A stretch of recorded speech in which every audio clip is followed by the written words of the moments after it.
Hello student, आपका मेरे channel explore socio में बहुत बहुत स्वागत है। आज मैं आप लोगों के लिए ये क्वेश्चन पेपर लेकर आई हूँ जो आप लोगों के एग्ज़ाम के लिए बहुत ही ज़्यादा हेल्पफुल होगा। बहुत दिनों के बाद मैं ये वीडियो बना रही हूँ बच्चों, क्योंकि मेरा इस समय मैं बहुत बिज़ी थी, इसलिए आप लोगों के लिए आज मैं वीडियो बना रही हूँ। और आप लोगों की पढ़ाई कैसी चल रही है, आप लोग कितना पढ़ाई किए, यूजीसी नेट का एग्ज़ाम कैसे दिए, और आप लोगों को नए साल पर बहुत बहुत बधाई हो। Thank you. और बहुत से मेरे ऐसे स्टूडेंट हैं जिन्होंने बहुत सफलता भी प्राप्त कर ली है। इसलिए इसलिए मैं चाहूँगी कि मेरे स्टूडेंट जो हैं 2026 में आप लोग इस साल बहुत ज़्यादा उपलब्धि प्राप्त करें। आप लोगों की उन्नति हो, आप लोग अपने जीवन में बहुत उन्नत स्थान पर जाएं, उन्नति को प्राप्त करें। यही मेरी प्रभु से या मेरे ईश्वर से यही प्रार्थना है कि आप लोग बहुत उन्नति करें। मेरी तरफ से आप लोगों को ढेर सारा आशीर्वाद और प्यार। चलिए आइए हम चैप्टर शुरू करते हैं। ये है समाजशास्त्र से संबंधित प्रश्न हैं जो आपको, चलिए देखिए।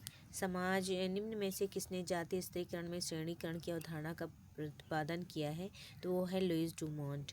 आप जानते हैं ये विश्लेषण जो नीचे लिखा हुआ है इसको आप पढ़ लीजिएगा और याद कर लीजिएगा। सामाजिक स्थिरता सामाजिक गति के सिद्धांत किसने दिया? अगस्त काम्टे ने दिया है। आप इनकी बुक जो है ये भी आप याद कर लीजिएगा।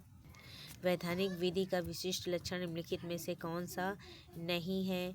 सहज बोध अवलोकन नहीं है। अगला है स्टडी इन एथनोमेथोलॉजी, बुक किसकी है? हेरोल्ड गारफिंकल की है। फिर आइए हम देखते हैं अगला प्रश्न है, दैव निदर्शन पद्धति से चयनित निदर्शन को क्या कहते हैं?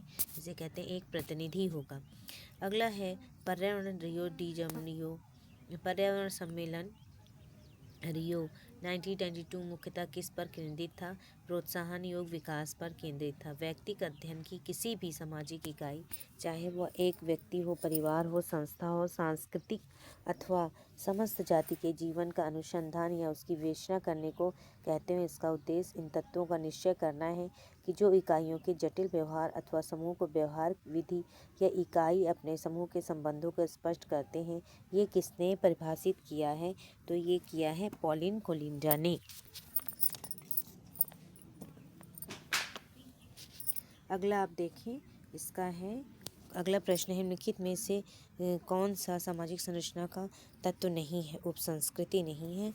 अगला है प्रश्न, आप देखें स्मार्ट सिटी, इसमें आप नीचे जाएंगे तब पढ़ेंगे। ये आंसर है निम्नलिखित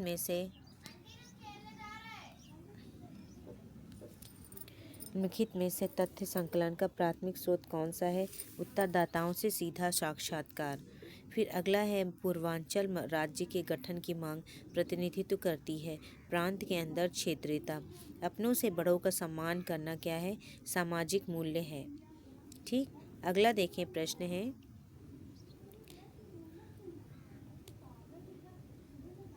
किस वर्ष भारत के मुख्य प्रोजेक्ट स्मार्ट सिटी के अंतर्गत कौन सी मुख्य योजनाओं को शामिल किया गया था?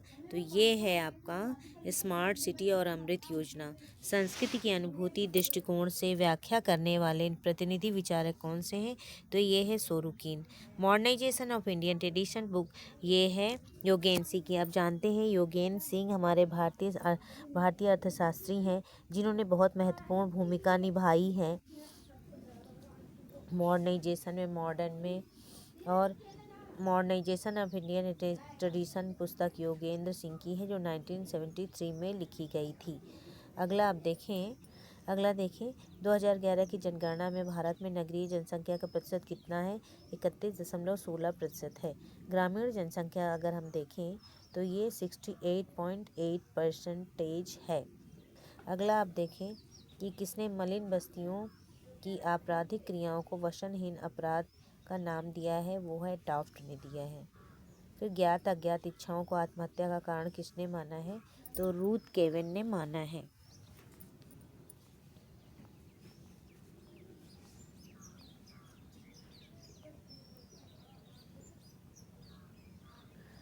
आप जानते हैं कि समाजशास्त्र की जो सीरीज़ मैं चला रही थी यूपी पीजीटी की सीरीज़, उसको मैं आगे अब बढ़ाऊंगी और आप लोगों को नई वीडियो बनाकर दूंगी।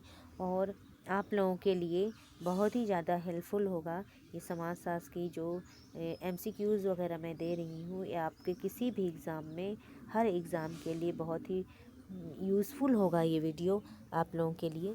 कोई भी एग्ज़ाम हो, इंडिया का कोई भी एग्ज़ाम हो, उसमें आपका काम आएगा। ये आपका जो है परिवार के क्रमिक विकास सिद्धांत, ये किसने दिया है? मार्गन ने दिया है। आप जानते हैं कि मार्गन ने परिवार के क्रमिक सिद्धांत का दिया है। उन्होंने 5 प्रकार के मार्गन ने 5 प्रकार बताए हैं, जैसे समृद्ध परिवार, समूह परिवार, सिमडेशियन परिवार, पितृसत्तात्मक परिवार और एकाकी परिवार। एकाकी परिवार अब आधुनिक समाज में ज़्यादा देखने को मिलता है, जबकि अन्य परिवार, विशेषकर समूह विवाह तो बिल्कुल देखने को नहीं मिलता है। समूह विवाह का मतलब जैसे एक समूह की लड़की हो और दूसरे समूह के बहुत से लड़के हों, उन सबका आपस में विवाह होना।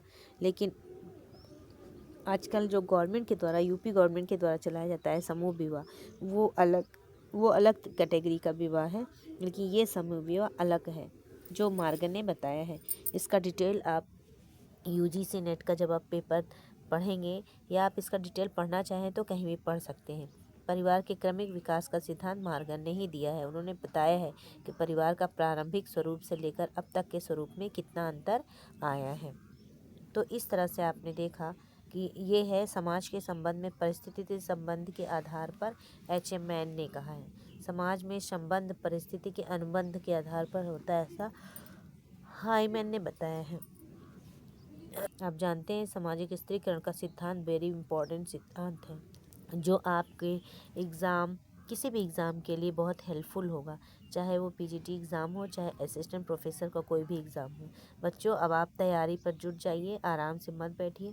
यूजीसी नेट क्वालिफाई करने के बाद अब आप लोगों का मई या जून तक पीजीटी का भी एग्ज़ाम होने की तैयारी बनाई जा रही है आयोग की तरफ से।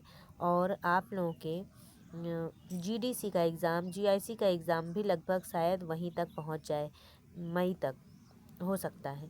तो इसलिए आप लोग अपनी तैयारी को बरकरार करिए। तैयारी एक दिन में नहीं होती है बच्चों, इसलिए तैयारी को हमेशा तैयारी करते रहना चाहिए, जिससे कि आप लोगों की जब भी एग्ज़ाम के लिए डेट कंफर्म की जाए तो आप अपनी तैयारी की जगह रिवीज़न कर सकें। जैसे आप लोग इसमें, जैसे आप देखें इसमें समाजशास्त्र में अगस्त कामटे हैं,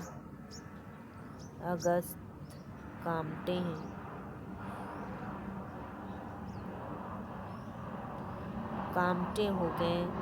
उसके बाद आप देखें जैसे दुर्खीम हो गए, दुर्खीम, वेवर, ये समाजशास्त्रीय सिद्धांतकार हैं जिनको आप याद करना ही पड़ेगा आपको, वरना आप कोई भी पेपर सॉल्व नहीं कर पाएंगे। और कार्ल मार्क्स भी हैं जो वेरी इम्पोर्टेंट हैं आपके एग्ज़ाम के पर्पस से। तो इस तरह से आप लोगों को अपनी तैयारी स्टार्ट कर देनी चाहिए बच्चों। तैयारी कभी नहीं रुकनी चाहिए, तैयारी में हमेशा आप जुटे रहिए, ठीक है। तो इस तरह से अगला है वैज्ञानिक विधि का विशिष्ट लक्षण कौन कौन सा नहीं है, रिवीजन कर लीजिए फिर से। इसमें देखिए कौन सा है, ये है नहीं है तो सहज बोध अवलोकन। आप इधर देखिए पर्यावरण विकास पर संयुक्त राष्ट्र सम्मेलन जो UNED का आयोजन 1992 में रियो डी जेनेरियो में किया गया था। ये शिखर स्तरीय बैठक में अन्य बातों के साथ एजेंडा 21 का अंगीकार किया गया था। बाद में वर्षों में सतत विकास को बढ़ावा देने की दिशा में वैश्विक रूपरेखा बनाई गई थी। तो इस तरह से आप देखें कि अगला है क्वेश्चन है स्टडी इन एथनोमेथोलॉजी। आप गारफिंकल के बारे में जानते हैं, जिन्होंने अपने ड्रामाटोलॉजी के आधार पर सभी सिद्धांत दिए हैं। तो इस तरह से आप देखें कि आपका छोटे से छोटे कॉन्सेप्ट भी बहुत महत्वपूर्ण है आप लोगों के एग्ज़ाम के लिए। बच्चों देखिए एग्ज़ाम जो होता है, एग्ज़ाम के लिए एक दिन में तैयारी तो होती नहीं है, इसलिए शुरू से आखिरी तक आप तैयारी करिए। और जब तक एग्ज़ाम क्वालिफाई जब तक आप नहीं कर पाते हैं तो क्वालिफाई नहीं कर पाते हैं तो तब तक आपको रुकना नहीं है। अगर आप रुक गए तो आप लोगों का भविष्य अंधकारमय हो जाएगा। फिर से रिवीजन जितना आपका हाथ में है, क्वेश्चन जितना याद हो गए वो सब धीरे धीरे भूलते जाएंगे। इसलिए रिवीजन पर ध्यान दीजिए और रिवीजन के साथ साथ में MCQ लगाइए, PYQ भी लगाइए और अपने नोट्स भी तैयार करते रहिए। केवल दूसरों से PDF मांग मांग के काम चलाकर बिना नोट्स के पढ़ाई करना ये कहीं की समझदारी नहीं है। क्योंकि अपनी बुक और जो कोई भी आप अगर किसी भी बुक से पढ़ रहे हैं तो उस पर भी अंडरलाइन करिए, उसके नोट्स बनाइए। जब तक नोट्स नहीं बनाएंगे तब तक आपको सफलता मिलना बहुत कठिन हो जाएगा। खुद के नोट्स बनाइए, जो आपको समझ में नहीं आ रहे हैं उसको अलग कॉपी में लिखिए। बुक के लिए अलग कॉपी बनाइए, अवधारणा के लिए अलग कॉपी, अधिनियम वगैरह के लिए अलग कॉपी बनाकर, जिससे आप लोगों को आसानी रहे पढ़ाई लिखाई करने में। और इसी तरह से आप लोग पढ़ाई करते रहें। आप जानते हैं कि Durkheim, Auguste Comte, Max Weber, Karl Marx ये कितने इम्पोर्टेंट हैं। इसी तरह से आपके जो इंडियन जो थिंकर हैं वो भी बहुत इम्पोर्टेंट हैं।